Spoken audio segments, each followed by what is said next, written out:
পীরের হাতে বায়াত হওয়া বাধ্যতামূলক ফরজ কিনা, অনেক জরুরি প্রশ্ন করেছেন।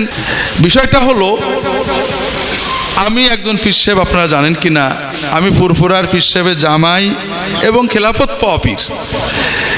এখন যদি আমাদের নিজেদের বিরুদ্ধে বলি তাহলে কেমনই বা হয়। আমি যখন ইহয়াউস সুনান নামে একটা বই লিখি, ইহয়াউস সুনান বই লেখার পরে শ্বশুরকে বলছি যে হুজুর একটা বই লিখেছি এই সুন্নতের আলোকে। তা শ্বশুর বললেন যে বাবা আমাদের বিরুদ্ধে কিছু লিখেছো তো? তাহলে হুজুর লিখছি। বলে আলহামদুলিল্লাহ। উনি নিজে বইটার নাম দিলেন, খুবই ভালোবাসতেন এই বইটাকে। তা কিছু কিছু কথা নিজেদের বিরুদ্ধে তো বলা লাগে নাকি বলেন? বিষয় হলো পীরের বায়াত হওয়া, এই বায়াত জিনিসটা একটা সম্পূর্ণ ভিত্তিহীন কাজ। কোরআন এবং হাদিসে ইসলামের প্রথম 500 বছর 600 বছর রাষ্ট্রপ্রধান ছাড়া কোনো পীর বুজুর্গ কখনো বায়াত নেয়নি। আব্দুল কাদের জিলানী কারোর হাতে বায়াত হননি সরকার ছাড়া। মঈনুদ্দিন চিশতি সরকার ছাড়া কারোর হাতে বায়াত হননি। জুন্নুন মিসরি সরকার ছাড়া কারোর হাতে বায়াত হননি। বায়াত হতে হয় পীরের। এই জিনিসটা কখনো মুসলমান ইসলামী ইতিহাসের 600-700 বছর পর্যন্ত জানতই না। রাসূলুল্লাহ সাল্লাল্লাহু আলাইহি ওয়াসাল্লাম বায়াত নিতেন, নবুয়ত, ইসলাম এবং রাষ্ট্রীয় বায়াত। এরপর থেকে বায়াত ছিল খোলাফায়ে রাশিদিন, রাষ্ট্র খলিফারা বায়াত নিত।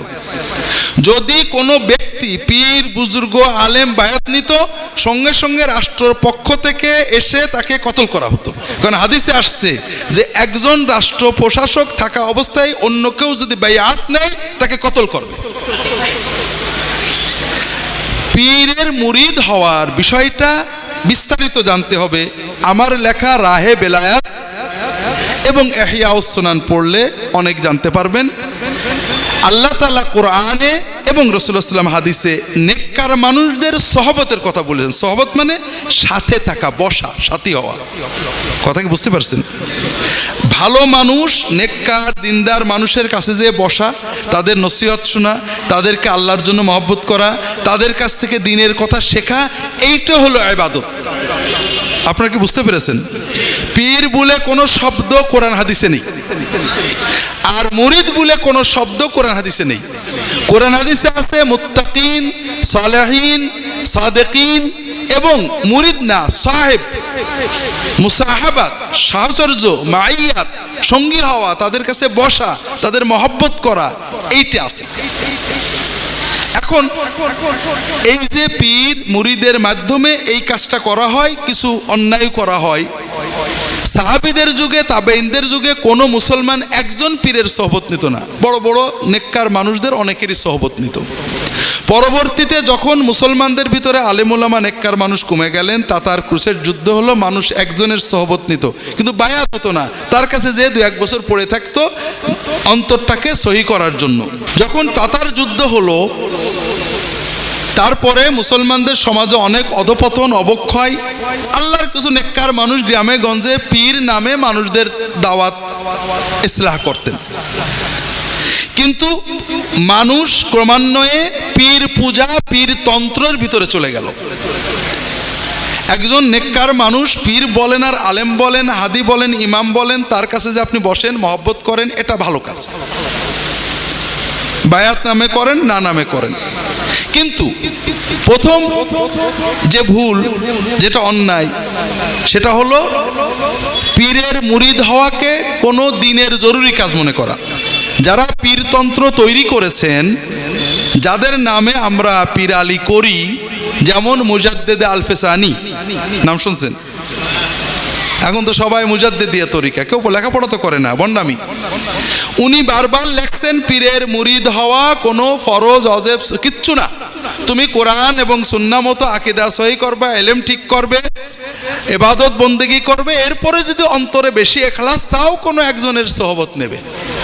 কথা বোঝেননি? গুড।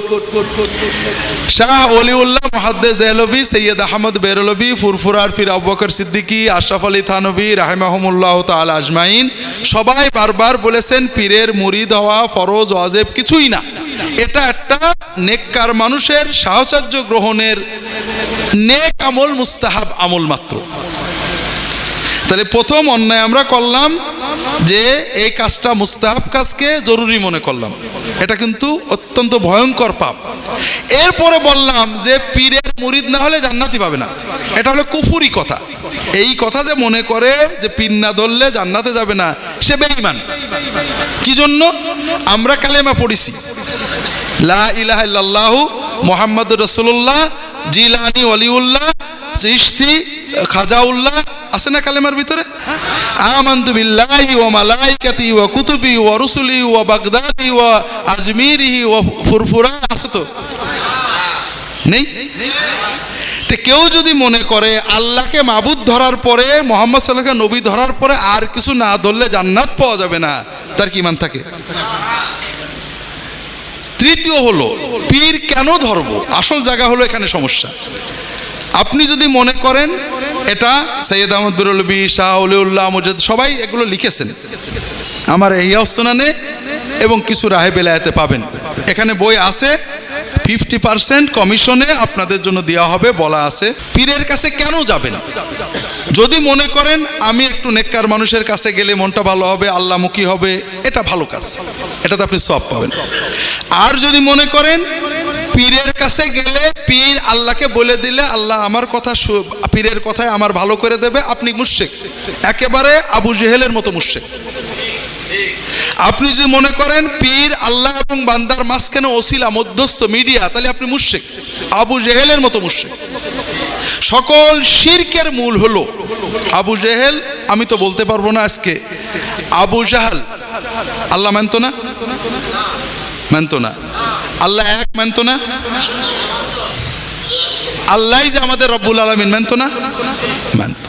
আবু জেহেল আল্লাহ মানতো, আল্লাহ এক মানতো, আল্লাহর ইবাদত করতো, আল্লাহ শরিয়াত মানতো, তরিকত মানতো, হাকিকত মানতো, মারেফত মানতো, সব মানতো। আবু জেহেল কখনো আল্লাহ বিরোধী ছিল না।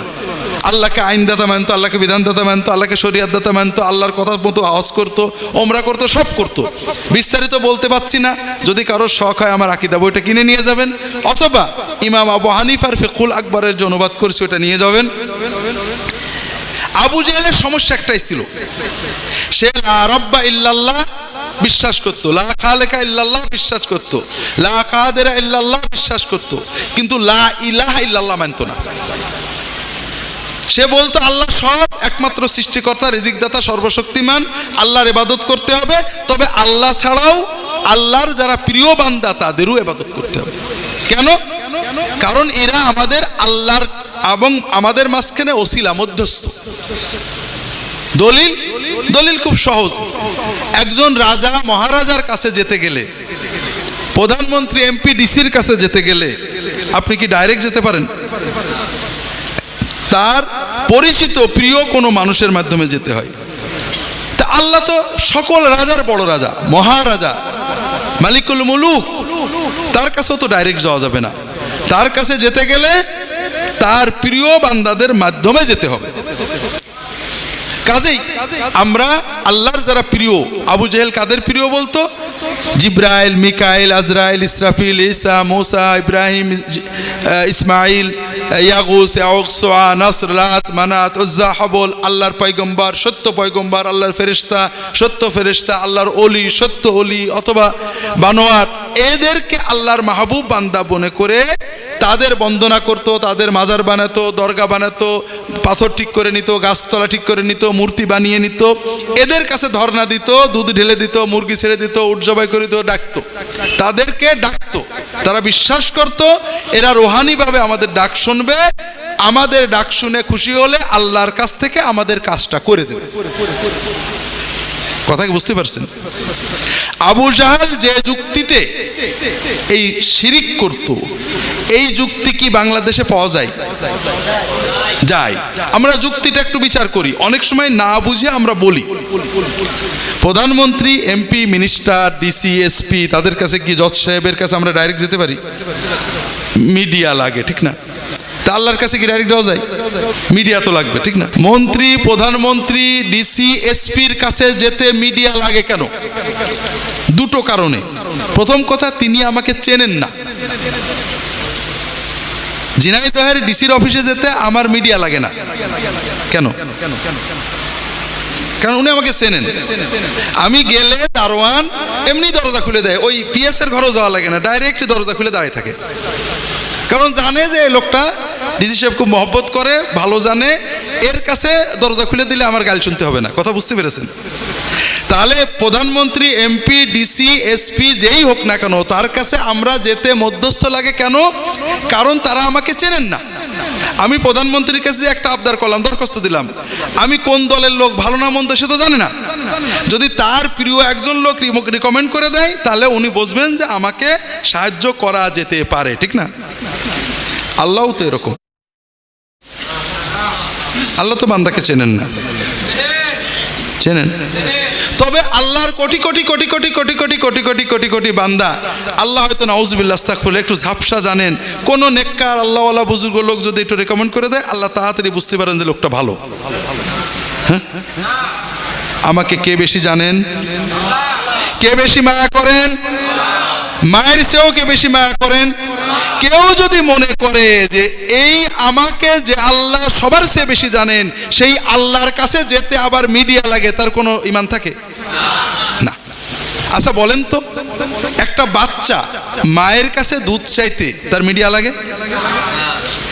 মায়ের কাছে যেতে বাচ্চার মিডিয়া লাগে? আপনাদের ঈমান নেই, ছোট বাচ্চাদের ঈমান আছে। একটা বেঈমান বাচ্চার গল্প বলি। একটা বাচ্চা, আচ্ছা বাচ্চাদের মারে সবচেয়ে বেশি কে, বাপ না মা? তাহলে বাচ্চাদের বড় শত্রু মা। হ্যাঁ, তাহলে আপনাদের মতো বেঈমান একটা বাচ্চা কল্পনা করেন, ছোট বাচ্চাদের ঈমান নষ্ট হয় না। মা যতই মারুক, ওর কাছে সবচেয়ে আপন কে? মা। তো মনে করেন আপনাদের মতো বুদ্ধিমান একটা ছেলে, 2 বছর 2.5 বছর বয়স, জানে যে মা আমার খুব মারে, মা খুব বদরাগী, মায়ের চেয়ে আব্বার মায়া বেশি, দাদির মায়া বেশি।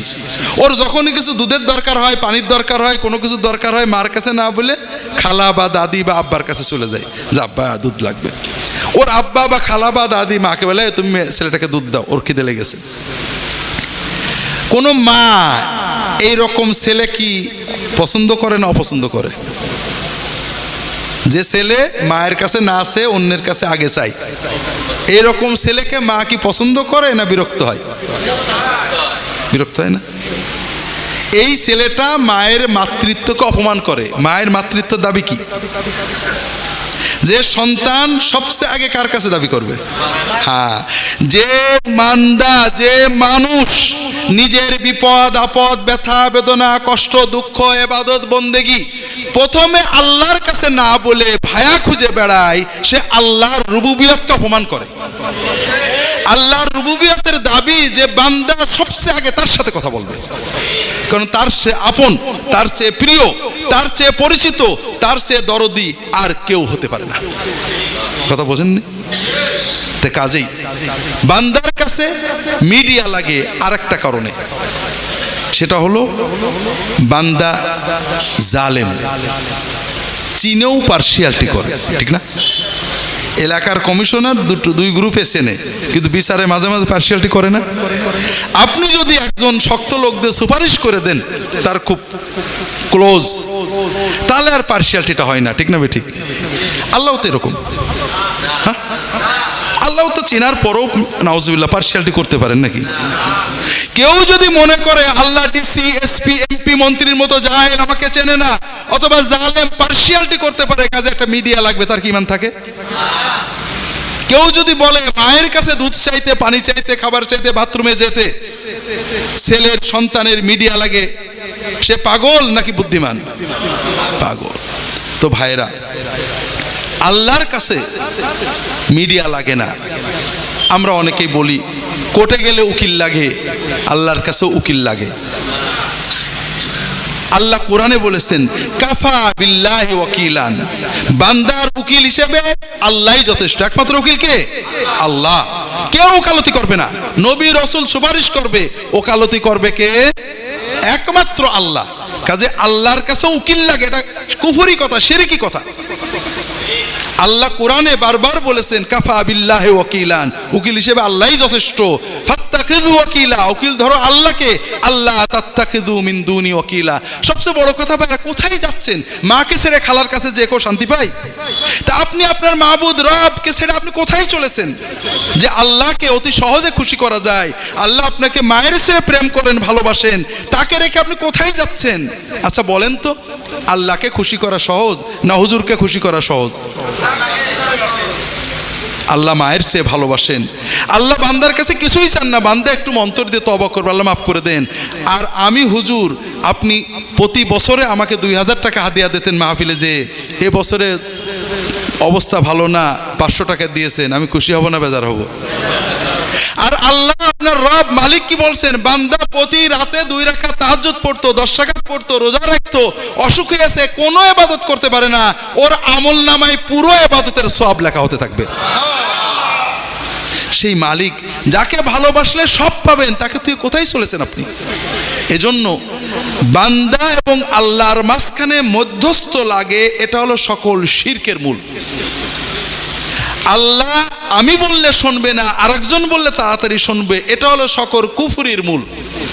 কাজেই নেককার মানুষদের কাছে যেতে পারেন, পীর নামে হোক, আলেম নামে হোক, তার সহবতে যেতে পারেন, কিন্তু খবরদার খবরদার খবরদার, পীর, মাশায়েখ, ইমাম, আলেম কারোর কোনো ভালো মন্দের ক্ষমতা নেই।